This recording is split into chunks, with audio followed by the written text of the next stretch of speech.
광장의 목소리를 듣습니다. 소수의 목소리가 다수에 가려지지 않게 현장으로 가겠습니다. 페트롤 전북 함앵커가 간다. 네, 페트롤 전북 함앵커 간다. 오늘은 새만금으로 나왔습니다. 새 정부 출범 후에 우리 관련 현안들이 어떤 해법을 찾아갈지 주목되는 가운데 전북의 최대 국책 사업입니다. 새만금 사업의 방향성에도 아주 뜨거운 관심이 쏠리고 있죠. 그 무엇보다도 당장 수질 문제가 화두입니다. 이재명 대통령은 후보 시절에 새만금 해수유통을 확대해 생태계를 복원하고 사회적 합의를 통해 주력발전소 건설도 검토하겠다라고 밝혔죠. 자, 우리 지역에 오래전부터 이 새만금 해수유통을 주창해온 분들이 계십니다. 오늘 그분들 만나보도록 하겠습니다. 먼저 새만금 상시 해수유통 전북 서명운동본부의 유기만 기획팀장을 만나서 함께 동행 취재를 해보도록 하겠습니다. 팀장님 안녕하세요. 네, 안녕하십니까. 유기만입니다. 반갑습니다. 자, 지금 저희가 이제 새만금 방조제 안에 놓여있는 남북도로를 타고 들어와서 이제 지금 만경강과 바다가 만나는 그 지점을 지금 지나고 있는 거죠, 팀장님? 네, 맞습니다. 만경강과 동진강이 만나는 그 하구에 와 있습니다. 예. 지금 이제 십자도로라고 우리가 얘기를 하는데 이 남북도로와 지금 동서도로가 만나는 지점.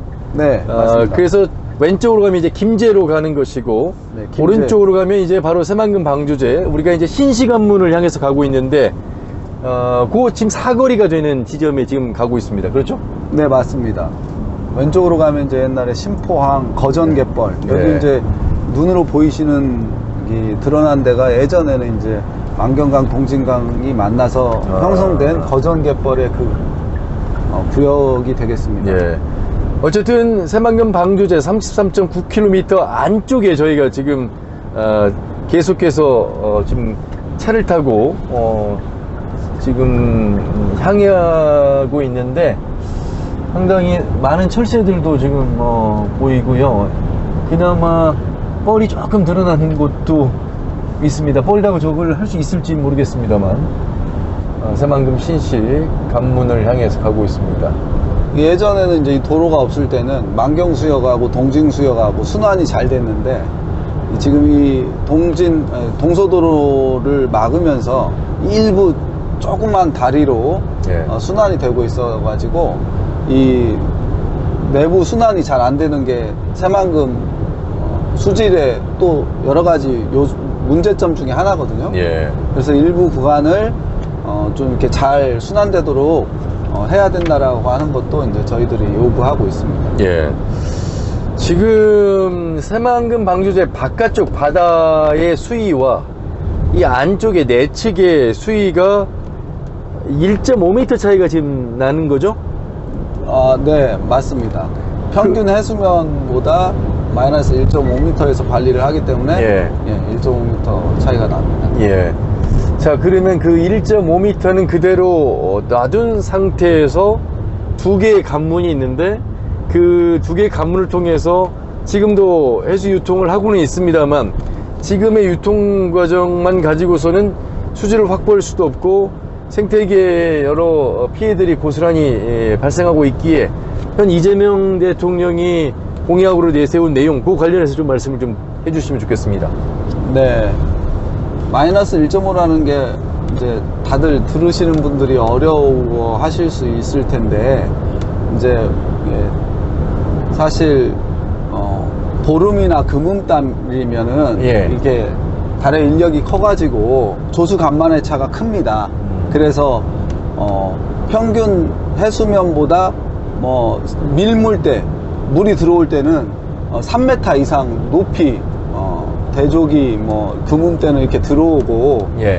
썰물로 빠질 때는 마이너스 3m까지 이상 그래가지고 조수 간만의 차가 6, 7m 나거든요. 예, 예. 근데 이제 그게 이제 상현, 하현, 반달일 때 이럴 때는 이제 한 3, 4m 정도밖에 차이가 안 나요. 평균 해수면보다 밀물로 들어올 때는 1.5m, 2m, 썰물로 빠질 때는 마이너스 1.5m, 2m 이렇게 빠져요. 근데 마이너스 1.5m로 물을 관리한다는 거는 그러니까 그 반달 때는 아예 해수 유통할 수 있는 양이 거의 없다고 없는 거죠. 그렇겠네요. 그래서 6월 달에 이 관문 운영 계획을 보면은 해수 유통을 하는 날이 13일에 불과합니다. 와, 30일 네, 가운데. 30일. 그래서 마이너스 1.5로 고정을 해 놓고 있는 것이 뭐 들으시는 분들은 하루 두 번 해수 유통한다니까 하루 두 번 배수 관문 열고 닫는다고 생각하겠지만 예. 사실 소조기 때는 거의 열지 않고 그냥 대조기 때 중심으로 열기 때문에 해수 유통하는 날이 적은 겁니다. 그러면 지금 이재명 대통령이 공약으로 발표한 그 내용으로 들여다 봤을 때도 지금 이 수위를 1.5m로 유지했을 때는 해수 유통이 더 하기가 어려운 구조인가요? 어떻게 뭐 관문을 더 설치해야 되는 건가요? 어떻게 방향을 지금 정하고 있을까요? 네, 그래서 이제 일부라도 해수 유통량을 늘리기 위해서 추가 관문 설치라든가 조력 발전을 검토하고 있는 거고, 그러면은 이제 지금보다 약간은 늘어나겠지만은 절대적으로 해수 유통량이 수질에 미치는 영향이 크기 때문에 근본적인 해결을 위해서는 실제로 이제 마이너스 1.5m 관리 수위를 좀 조정하는 것이 필요하다고 저희들은 얘기하고 있습니다. 예. 그러면 이제 조력 발전 관련해서 이야기도 하셔서 지금 33.9km의 방조제, 세계에서 가장 긴 방조제의 관문은 2개, 더 관문을 설치하는 방법 하나 하고, 조력 발전을 하기 위해서는 그러면 방조제 밑에서 물이 오고 가는 그 간만의 차를 이용해서 수력을 통해서 에너지를 만들어내겠다는 계획이잖아요. 네네. 그 관련해서도 좀 말씀 드려보겠습니다. 지금 아직 이제 확정된 거는 아니지만 네네. 이제 저희가 들은 이야기로는 추가 관문을 설치하고 조력 발전을 그 관문 밑에 좀 밑에다가 설치를 한다고 합니다. 예. 그래서 지금 현재 설치를 한다고 결정이 된 건 아니지만 어쨌든 그런 방식을 검토하고 있다고 저희가 들었는데, 예. 현재 이제 새만금의 가장 큰 문제는 그 바닷물이 무거워서 밑으로 가라앉고 민물은 위에 뜨는데 염분이 이제 강하게 성층화되면서 위아래 저층이 순환이 안 되는 게 가장 큰 문제인데, 이제 조력 발전을 하면은 현재보다 훨씬 또 몇 미터 아래에 저층수도 일부 좀 이렇게 넣고 뺄 수 있으니까 수질 개선에 좀 효과가 있지 않겠느냐 이렇게 예. 내다보고 있습니다. 우리 도민들은, 또 국민들은 새만금을 뭐 그냥 구경 삼아 다녀가시기도 하지만 뉴스를 통해서 보신 분들은 새만금 안에 산업용지, 농생명용지, 관광용지, 수변도시 다양한 이 마스터 플랜 기본 계획 속에서 이루어지고 있고, 지금 현재 뭐 매립하고 있고,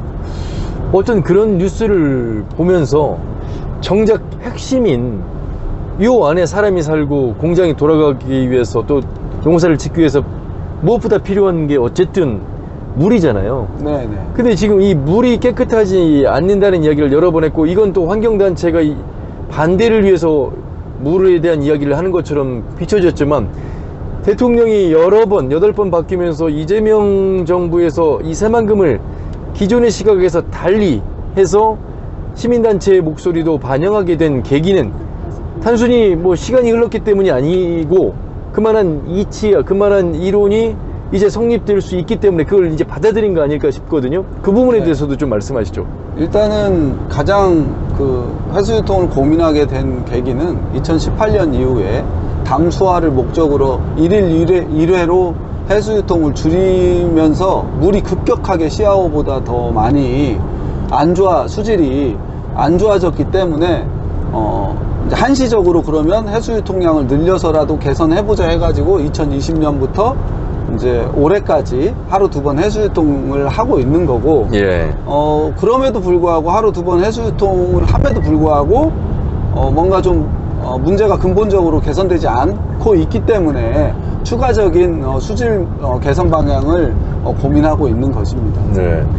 어쨌든 과거에도 처음 이 새만금 방조제 시절에도 이 수질 관련해서 전문가들의 의견이 있었고, 여기에는 인간의 힘으로 이 수질을 확보할 수 없다라는 의견, 인간의 기술력으로도 수질을 확보할 수 있다는 의견이 팽팽했고, 시간이 흘렀습니다. 이제는 인간의 힘으로 이 수질은 확보할 수 없다고 하는 것에 대해서 정부도 인정을 하게 된 시점이 이제 최근의 시점이라고 보면 되겠습니다. 그렇죠. 네. 예, 그래서 예. 이제 지난달에 이제 새만금위원회에서 일단은 담수화를 영구적으로 포기한 겁니다. 그렇죠. 그래서 이제 영구적인 해수유통을 확정한 건데, 이제 해수유통 양이 문제인 거죠. 방법이 문제인 거고. 그래서 네. 해수유통의 양과 방법을 어떻게 해서 근본적으로 수질 문제를 개선할 거냐, 이게 이제 네. 쟁점으로 남아 있는 겁니다.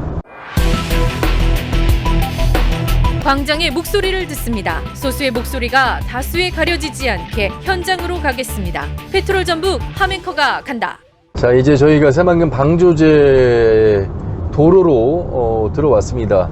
관문을 내려다 볼 수 있는 데는 저기 네, 저쪽으로 가시죠. 신시관문 저 시계탑 있는 데로 관광객들은 많이 가거든요. 네. 아까 33.9km라고 했는데 방조제가 네. 사실 관문의 전체 길이는 540m밖에 안 됩니다. 그러니까요. 네, 그래가지고 굉장히 관문이 적은데, 이거는 농지 조성을 목적으로 이 동진강 만경강에서 내려온 물을 배수할 목적으로만 지었기 때문에 예. 이렇게 이제 관문이 현재는 굉장히 적은 거죠. 지금 저 바깥쪽이 지금 바닷가. 네네. 아, 그리고 이쪽 저희가 서 있는 이곳이 이제 담수. 네. 어떻게 눈으로 색을 보시면 어떠세요? 약간 물 색깔이 좀 다르네요. 네네. 예. 높이 차이가 확실히 있고요. 네네. 맞습니다. 예. 네, 저희들이 말하는 이제 상시 해수 유통은 홍수가 염려되는 때만 일부 관문으로 수위를 조절하고 상시적으로 이제 관문을 이제 열어놓자는 겁니다. 아. 2006년에서 10년까지 방조제가 다 놓이고 나서 그때 내부 개발이 없을 때 상시적으로 해수를 유통한 적이 있거든요. 그래서 그때 상시적으로 해수 유통을 할 때는 수질에도 문제가 없었고, 아하. 생태계에도 문제가 없었고, 예. 그리고 이제 방조제가 이렇게 관문이 적어가지고 물이 들어오는 양이 옛날에 비해서 많이 적습니다. 이미. 아. 그래서 최고로 많이 이제 대조기 때 수위가 올라가도 플러스 1.2m 이상으로 물이 안 올라갔었거든요. 그래서 그런 어떤 2006년과 10년의 경험을 보면 지금도 상시적으로 최소한 홍수기 때를 제외하고는 수문을 개방해도 개발에도 문제가 없다라고 저희들은 주장합니다. 여름철에는 더 해수 유통량이 예. 적어지고 있습니다. 그래서 저희가 그 홍수나 폭우가 왔을 때 이곳에 와서 현장 취재를 해보니까 떠내려온 쓰레기들이 나가질 못하고 네. 이 지금 신시 배수관문 주변에 산적해 있는 모습을 볼 수 있었거든요. 네. 바로 그런 이제 영향도 네. 미칠 수 있겠군요. 네, 그렇습니다. 그래서 해수욕철에는 저기 부안의 변산해수욕장에서 관광지잖아요. 그래서 가력관문을 최대한 관광 시간에 열지 말아달라고 부안군에서 여름철마다 여기 농어촌 공사에 요구하기도 하고, 네. 여름철에 그래서 가력관문을 안 여는 날이 많습니다. 새 정부가 들어섰지만 사실 새만금 문제는 중앙정부보다 지방 우리 전라북도의 의견이 굉장히 중요합니다. 그리고 앞서 이제 여러 정부 중에서도 노무현 정부나 문재인 정부나 이런 정부 때도 마찬가지로 지역의 어떤 공론화 과정을 굉장히 중요하게 여겼거든요. 그래서 저희들이 재작년부터 정말 우리 도민에게 도움이 되는 새만금의 새로운 전환을 위한 민간의 협의체가 필요하고 공론화 과정이 좀 있어야 된다라고 전라북도에 지속적으로 요구해 오고 있습니다. 그런데 이제 그게 잘 이루어지지 않고 있거든요. 우리 지역 안에서는. 그래서 중앙정부에 기대는 것보다 훨씬 더 우리 지역 안에서 공론화의 장을 좀 많이 만들고 민간협의체도 구성해서 실제로 전라북도에 도움이 되는 새만금 개발이 되도록 이제라도 좀 수기하는 과정이 있었으면 좋겠습니다. 광장의 목소리를 듣습니다. 소수의 목소리가 다수에 가려지지 않게 현장으로 가겠습니다. 페트롤 전북 함앵커가 간다. 자, 이번에는 좀 장소를 이동했습니다. 신시 배수 관문에서 이곳 전북지방환경청으로 이동을 했는데 말씀을 해주실 분들이 여기 계셔서요. 안녕하세요. 네, 안녕하세요. 예. 저는 김근호 전주 시민이고요. 예. 새만금 상시해수유통운동본부에서 정책을 맡고 있습니다. 지금 현재 여론을 저희가 이제 작년에 서명운동을 받으면서 느꼈던 것으로는 많은 분들이 상시적인 해수 유통을 원하고 계시더라고요. 그 일부 반대하거나 예전에 있었던 그런 논리를 가지고 있던 분도 없지 않아 있긴 있었습니다. 그렇지만 많은 분들이 새만금의 생태적인 복원을 바라고 있다라는 걸 저희는 이제 작년 서명운동을 통해서 알 수 있었고요. 이 새 정부에서 또 해결할 수 있는가, 해결할 의지가 있는가, 거기에 대해서 기대 반, 우려 반 그런 심정입니다. 광장의 목소리를 듣습니다. 소수의 목소리가 다수에 가려지지 않게 현장으로 가겠습니다. 페트롤 전북 함앵커가 간다. 전북대 지구환경과학과에서 2년 전에 은퇴를 한 명예교수이고요. 저는 오창한 교수입니다. 새만금에 대해서는 1990년 말부터 지금까지 계속 활동하고 있고, 그 가운데서 한 3차례에 걸친 큰 운동에 참여를 했었습니다. 지금 수질 목표를 주로 관리하는 게 새만금 호내의 상부예요. 그래서 유입되는 부분은 4급수, 그 다음에 바다 쪽은 3급수, 이렇게 이제 목표로 추진하고 있는데, 이 목표가 대체적으로 이 2001년도에 해수 유통을 1일 2회를 한 이후에 목표가 이 동진강 유역은 대체로 달성이 됐다. 근데 만경강 쪽은 아직도 달성이 안 됐어요. 근데 이렇게 달성이 됐다 하면 평균치가 달성이 됐다는 거니까 언제는 평균치보다 나쁠 거 아니에요? 근데 그 나쁜 때가 언제냐면 여름이에요. 여름에는 막 4급수, 5급수까지도 올라가다 보니까 이렇게 사람들이 해수욕도 해야 되고 관광을 해야 되는 시즌에 관광할 수 없죠. 그러니까 지금 평균치로 목표를 달성한 지역이 있고 달성하지 못한 지역도 있는데, 달성한 지역에서도 여름에는 수질이 목표치보다 더 나쁘다. 이 상태가 이제 상충수의 이야기고, 하충수는 생명체가 살 수 있는 산소양이 없어요. 생명체가 살 수가 없어. 그 정도로 심각해요.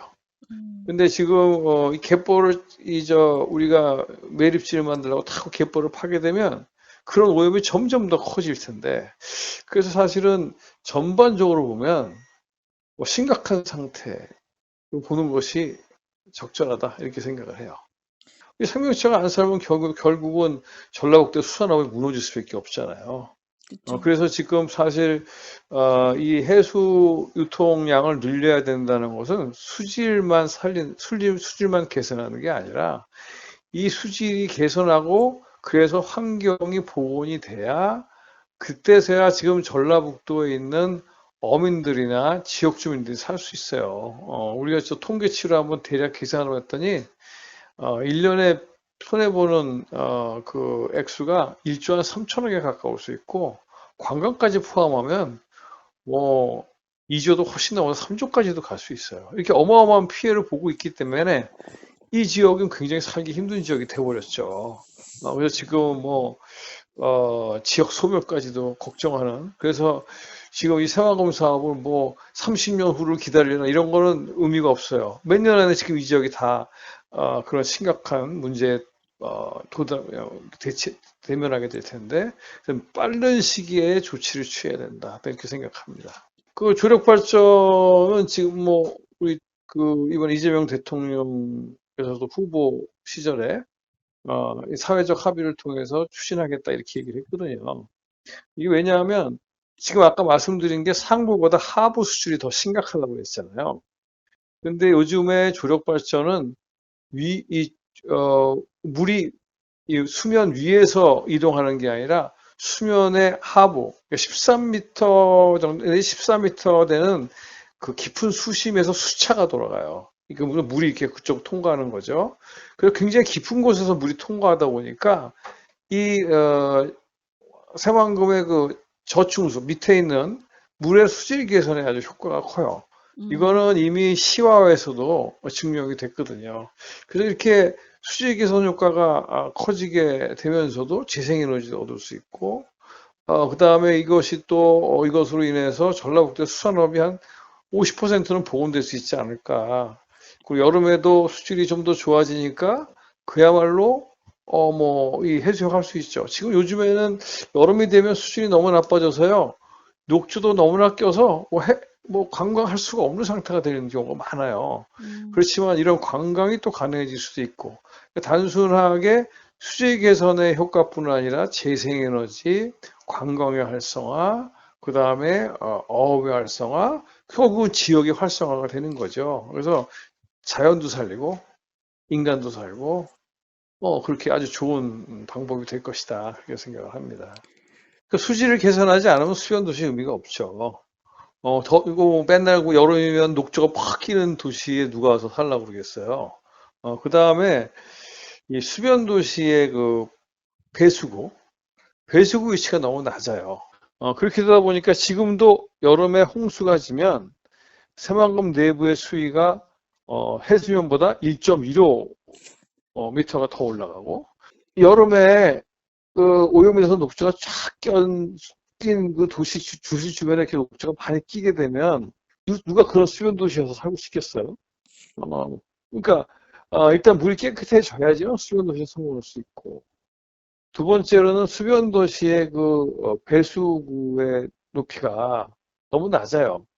지금 현재 새만금 내부 수위는 평균 해수면보다 마이너스 1.5 정도 미터 낮게 유지가 되고 있는데, 이건 여름에 이제 200년 빈도 홍수가 오는 걸 대비하기 위해서거든요. 그런데 거기에다 지금 마이너스 1.5에 거의 맞춰놓은 지역도 있고, 제일 높은 데가 평균 해수면보다도 낮아요. 그러다 보니까 하수구의 높이들이 낮다 보니까 어떤 일이 걱정이 되냐면, 지금도 여름이면 새만금 내부에 물이 차서 평균 해수면까지 증가해요. 내부가 바깥이랑 수면이 똑같아지는 거죠. 200년 빈도에 비가 오면 평균 해수면보다 1.1m 더 올라가요. 그리고 또 온난화에서 더 많은 비가 오면 더 올라가겠죠. 그러니까 결국은 어떤 경우가 발생하냐면, 그 수변 도시의 하수구의 마지막 높이가 이 200년 빈도일 때 비교하면은 거의 3m나 낮아 있는 상태고, 일반 최대, 그다음 일반 홍수 때도 1.5m나 낮게 돼 있는 거예요. 최대 낮은 데로 비교하면. 이거 물이 잘 빠질 수가 없잖아요. 근데 수변 도시는 또 물이 들어오는 걸 막혀서 주변에 이렇게 그 방수제를 쌀 거거든요. 그러면 이렇게 여기서처럼 물이 지표면을 따라서 그냥 하천으로 흘러나갈 수 없잖아요. 전부 배수구로 나가야 되잖아. 그러다 보니까 굉장히 홍수에 취약해질 거다. 그 다음에 그 안에 또 호수가 있잖아요. 네. 호수가 있는데 이제 앞으로 온난화가 돼서 방조제 바깥의 해수면이 40에서 80cm 정도 증가한대요. 2100년까지. 그러면 안쪽에서 물을 뺄 수가 없어요. 그럼 안쪽에 수위가 올라가면 이 수위에 맞춰서 이 땅속으로 지하수는 다 연결이 돼 있거든요. 이 안에 있는 호수와 수면이 높아져 버리면 거기는 도시도 어떻게 되겠어요? 그래서 이게 사실은 저는 무척 염려가 되는데, 새만금 개발공사나 전라북도는 문제가 없다라고 얘기를 하니 이걸 어떻게 받아들여야 되느냐. 그래서 저는 그럼 제3자 검증을 하자. 그래서 나는 그거를 제안하고 있는데, 그래서 나는 제3자 검증을 해서 그 어느 것이 맞는지를 확인하자. 그렇지 않으면 만약에 잘못되면 잼버리 같은 일이 또 벌어지면 어떡할 거냐. 그렇게 될 경우에는 사실 전라북도의 신용도의 하락, 그러면 딴 땅도 사람들이 안 들어오겠죠. 계약 해지해 버릴 거 아니겠어요. 그렇죠. 그러면 심각한 그 전라북도 전체 계획에 피해를 미칠 수가 있는 거예요. 첫 번째를 잘못해 놓으면. 그래서 포지션은 좋지만 무리하게 적은 돈으로 무리하게 넓은 면적을 만들려고 하다 보면 안 하니만 못한 일이 발생할 수 있다. 그래서 우리가 철저하게 그러한 그 여러 가지 문제점을 체크해서 성공할 수 있도록. 요즘 전라북도의 어떤 일 추진은 잼버리 때도 보여줬지만 다 잘하고 있다고 그랬는데 뚜껑 열어보니까 잘하고 있는 게 아니었잖아요. 그렇죠. 그런 식으로, 그거 왜냐하면 철저한 검증을 하지 않은 거거든요. 그 철저한 검증을 통해서 실수가 일어나지 않고 꼭 성공할 수 있도록 하려는 그러한 아주 그 계획적이고 철저한 준비를 못했던 거예요. 그 잼버리 한 번으로 족하지 않냐, 그거는.